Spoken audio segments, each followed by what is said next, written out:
Hello दोस्तों, एक बार फिर से स्वागत है आपका मेरे चैनल घोसली के प्रोडक्शंस पे। तो आज मैं बात करने वाला हूँ कि हाल ही में जिस सेबी के ऊपर इल्ज़ाम लगाए हिंडनबर्ग रिपोर्ट ने।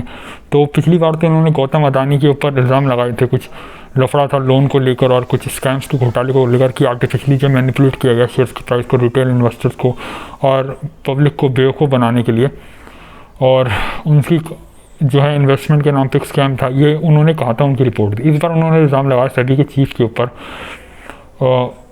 मधुरी बुच नाम है सेबी की चीफ का, और उसका जो पति है धवल बुच। इन दोनों के ऊपर इल्ज़ाम लगे। इनके ऊपर इल्ज़ाम यह है कि ग्लोबल डेवलपमेंट इंडेक्स फंड करके विनोद अदानी, जो कि गौतम अदानी का बड़ा भाई था, उन लोगों ने उसकी एक ऑफशोर कंपनी थी, इनके परिवार की, अदानी वालों की ऑफशोर कंपनी थी बरमूडा में, और फिर उसके बाद उसमें एक दूसरी ऑफशोर कंपनी थी इंडेक्स F2 फंड्स करके, वो मारुति के अंदर थी। दोनों के दोनों टैक्स हेवन है, ठीक है, वहाँ पे कोई टैक्स नहीं होता। यहाँ पे ऑफशोर कंपनीज बनाई जाती है, शेल कंपनीज बनाई जाती है। अब दोस्तों यहाँ पे क्या था कि ये जो सेबी की चीफ है, इसकी हिस्सेदारी थी इन ऑफशोर कंपनीज में, ठीक है। और हिंडनबर्ग ने इल्ज़ाम लगाया कि ये इन्हीं कंपनीज का इस्तेमाल किया जाता था अडानी के शेयर प्राइसेस को आर्टिफिशियली इन्फ्लेट करने के लिए, ताकि उनकी कीमत जब बढ़ाई जाएगी तो लोग देखेंगे कि शेयर की कीमत बढ़ रही है और लोग इसमें और पैसा लगाएंगे, जिससे लोग और ज़्यादा उस शेयर को खरीदेंगे, ठीक है। तो जितनी वैल्यू थी नहीं उसकी, उस शेयर की, उससे ज़्यादा उसकी वैल्यू को इन्फ्लेट करना, ताकि लोग उसे खरीदे और फिर उन्हें बेचकर ये मोटा मुनाफा कमा सके। और आखिर में होगा क्या, शेयर की प्राइस गिर जाएंगे, क्योंकि आर्टिफिशियली उन्हें हाइप अप किया गया था खरीद कर। तो जब लोग इसे खरीद लेंगे फिर उसके बाद उसे और कोई खरीदेगा नहीं उसे, तो उसकी जो शेयर की प्राइस है वो वापस बिलो नॉर्मल पे आ जाएंगी, जिससे वजह से लोगों के साथ क्या होगा, स्कैम होगा। तो ये इल्ज़ाम ठीक है, टेक्निकल सुनने में लगता है, लेकिन अगर एक बार हम हटा भी दें इसके इल्ज़ाम को, और अगर ये सच है, अगर ये इल्ज़ाम हटा दें कि ठीक है वो आर्टिफिशियली इन्फ्लेट नहीं कर रहे इन ऑफशोर कंपनी से, लेकिन फिर भी इन लोगों का ऑफशोर कंपनीज बनाने का क्या मतलब बनता है टैक्स हेवन्स के अंदर, इनका क्या मतलब बनता है ऑफशोर कंपनीज बनाने का। और ख़ासकर सेबी की जो चीफ है उसका क्या मतलब बनता है उसके परिवार वालों का, कि वो हिस्सेदारी ओन करे एक ऑफशोर कंपनी के अंदर। क्या अगर उसे अदानी के अंदर इन्वेस्ट ही करना था तो अदानी की जो शेयर स्टॉक मार्केट में लिस्ट है उसमें इसने इन्वेस्ट क्यों नहीं किया, कोई दूसरी कंपनी तो उसमें इन्वेस्ट क्यों नहीं किया। बाहर की कंपनी में अगर इन्वेस्ट करना था तो नेक्स्ट टाइम में जाकर शेयर खरीद लेती। वहाँ पे शेयर खरीदने का क्या मतलब बनता है, वो एक प्राइवेट कंपनी को इस तरीके से ओन करने का क्या मतलब बनता है। तो सीधे तौर पर ये घूसखोरी थी, रिश्वतखोरी थी। अब जैसे कि मैं आपको कई बार बता चुका हूँ कि सेबी का नियम होता है कि 90% से ज़्यादा शेयर, 95% तक या 90% से ऊपर ही शेयर्स, अगर मान लीजिए आपकी खुद की कंपनी, आप फंडिंग उठाना चाहते हैं, आपको इन्वेस्टर्स फंड नहीं दे रहे, आपके पास एक बड़ी कंपनी है, ठीक है, मान लीजिए आपके पास एक बड़ी आईटी कंपनी हो और आप उसके शेयर्स पब्लिकली लिस्ट करना चाहते हैं, पैसा उठाना चाहते हैं मार्केट से, तो आपको क्या करना होगा, जितनी भी कंपनी के शेयर होल्डर्स हैं आपके और आप भी खुद, आपको कंपनी के जितने भी शेयर्स हैं उसके 90% से ज़्यादा शेयर, ये करीब 90% तक शेयर आपको स्टॉक मार्केट में फ्रीली फ्लोट करने पड़ते हैं आईपीओ के तहत, इनिशियल पब्लिक ऑफरिंग के तहत। 90% या 95% तक के शेयर जो है आपको आईपीओ में देने पड़ते हैं, बाहर खुले छोड़ने पड़ते हैं मार्केट में। और जब लोग उन शेयर्स को खरीदेंगे तो जो पैसा उन्होंने खरीदा है वो पैसा आप बैंक अकाउंट में ट्रांसफ़र हो जाएगा और उस पैसे से आप बिजनेस कर सकते हैं, ठीक है। तो अब ये कमीने लोग करते हैं क्या, ये नीच लोग क्या करते हैं कि ये पब्लिक को चीट करते हैं, ठीक है।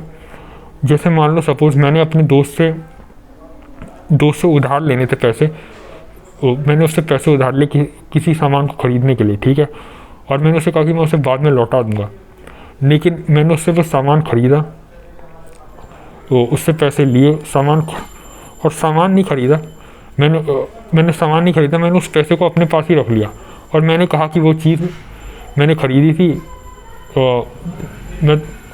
मैंने वो चीज़ खरीदी लेकिन मेरे पास अभी पैसे नहीं, पैसे लौटा नहीं रहा, ठीक है। और अच्छा तरीका ये ऐसे समझने का कि मैंने अपने दोस्त को कहा था कि देख तू अपने पैसे दे, मेरे पास भी पैसे हैं, हम दोनों पैसे मिलाएंगे और हम दोनों की नया वीडियो गेम जो खरीद लेते हैं। तो हम वो ख़रीदने जाते हैं, तो मैं क्या करता हूँ, मैं इस पैसे को अपने पास ही रख लेता हूँ और कहता हूँ कि देख दोस्त, मैंने तो ख़रीदा था लेकिन मेरा जो गेम है वो गुम हो गया, ठीक है। तो इस तरीके से क्या करते हैं कि पैसे आ गए, शेयर बेच दिए, पैसे आ गए, अब इसी पैसे से वापस अपनी ही कंपनी के शेयर ही खरीदते हैं, ठीक है। तो फिर ये तो चीटिंग हो गई, तुमने लोगों से पैसा लिया और फिर वापस अपनी कंपनी के शेयर खरीद रहे हो, और वो इन्हें करना पड़ेगा क्योंकि अगर इन्हें बोर्ड में बने रहना है तो करना तो पड़ेगा। सीधी बात है, जब तुमने 90% से ज़्यादा शेयर पब्लिकली लिस्टेड कर दिए, ठीक है, तो वोटिंग पावर तो शेयर्स के पास ही होती है, जिसके पास जितने ज़्यादा शेयर्स उसके पास उतनी वोटिंग पावर। जब तुमने शेयर्स लिस्टेड कर दिए तो वोटिंग पावर तो बाहर बढ़ गई, अब कंपनी तुम कैसे चला पाओगे। तो ये बेईमानी करते हैं, कहने के लिए डेमोक्रेटिक प्रिंसिपल आपको फॉलो करना पड़ता है, लेकिन ये कुछ फॉलो वॉलो नहीं करते, सब झूठे लोग होते हैं। ये क्या करते हैं, कंपनी के शेयर बेच दिए, पैसे आ गए, अब उस पैसे से विदेश में कोई कंपनी खरीद ली, खरीदे नहीं, विदेश में कोई कंपनी में आती, टैक्स हेवन में, दुबई में, मारुतिज में, ब्रह्मोडास में, सिंगापुर में कंपनीज बना दी। और वो होती क्या, शेल कंपनीज होती है। शेल कंपनीज मतलब कंपनी तो बना दी लेकिन उसका कोई ऑपरेशन नहीं है, बिजनेस ऑपरेशन नहीं है, बस नाम के लिए कंपनी है, उसमें पैसा डाला जा रहा है और वो पैसा किस काम के लिए यूज़ हो रहा है बस किसी को नहीं पता। ठीक है, बस यहाँ कहीं वहाँ फिजूल खर्च शेयर खरीदने में यूज़ किया जा रहा है। उसका प्रॉफिट हमेशा कम ही होता है, वो हमें कंपनी हमेशा लॉस में जाती है, लेकिन फिर वो कंपनी चली रही है। तो क्यों चल रही है, ऐसे चलाने का पर्पज़ क्या है, क्योंकि वो जो है शेल कंपनी, उसका यूज़ किया जा रहा है एक इंस्टीट्यूशन के तौर पर, थर्ड पार्टी के तौर पर कुछ काम को करने के लिए। ये करते क्या, पैसा इनके पास आ गया, ऑफशोर कंपनी माने, अब उसी कंपनी से अपने ही शेयर्स को खरीद लिया। क्योंकि अगर डायरेक्टली खरीदेंगे तो सरकार इन्हें जेल में डाल देगी, इन्हें जेल हो जाएगी, ये सभी का लॉ। ठीक है, तो वो कंपनी बाहर ऑफशोर कंपनी बनाई, उसमें पैसे ट्रांसफर कर दिया, अब उसी से अपनी शेयर्स खरीद लिए, जिससे इनके पास क्या हो, शेयर होल्डिंग बनी रही अपनी कंपनी की। ठीक है, और फिर विदेशों से किसी बोर्ड के डायरेक्टर को बाहर से भेज देना उस कंपनी को रिप्रेजेंट करने, जो कि इनका अपना ही आदमी हुआ, क्योंकि कंपनी भी इनकी खुद की होती है ऑफशोर कंपनी। तो इस तरीके से नारायण मूर्ति के बारे में बात करूँ तो वो भी भ्रष्ट लोग ये पूरी तरीके से, ये लोगों को 8-8 घंटे काम करने की नसीहत देते हैं, फिर अपने पोते के नाम पर उसने पता नहीं कितने लाख शेयर्स करे, तो क्यों करे, अब अपने पोते के नाम पर कर दिए शेयर्स। ठीक है, तो अब वो और शेयर्स खरीद सकता है, अब वो और शेयर्स अपनी कंपनी खरीद सकता है। उसने अपने शेयर अपने पोते के नाम पे कर दिया, अब उसे तो वोटिंग पावर है नहीं उसके पास कोई। तो ये लोग यही करते हैं, अपने जो शेयर्स हैं वो किसी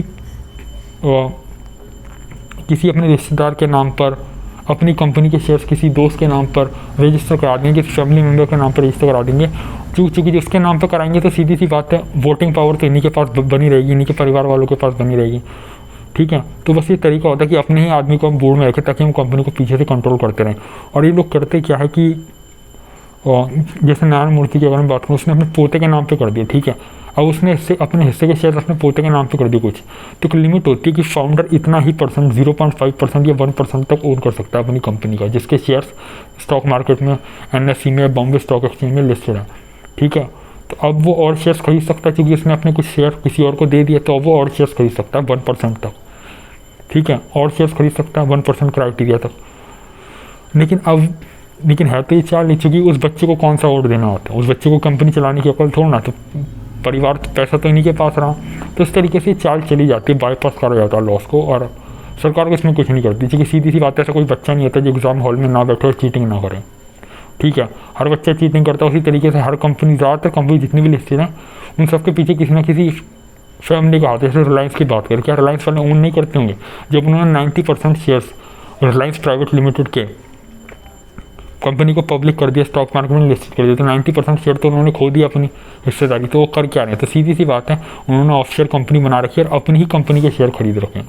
ठीक है, और खुद धीरूभाई अंबानी ने तो ये किया भी था कि अपनी ही कंपनी के शेयर विदेशों में कंपनी बनाकर खरीद लेना, ताकि अपनी कंपनी की स्टॉक वैल्यू बनाई जा सके, बना कर रखी जा सके, इन्फ्लेट किया जाए उस प्राइस को।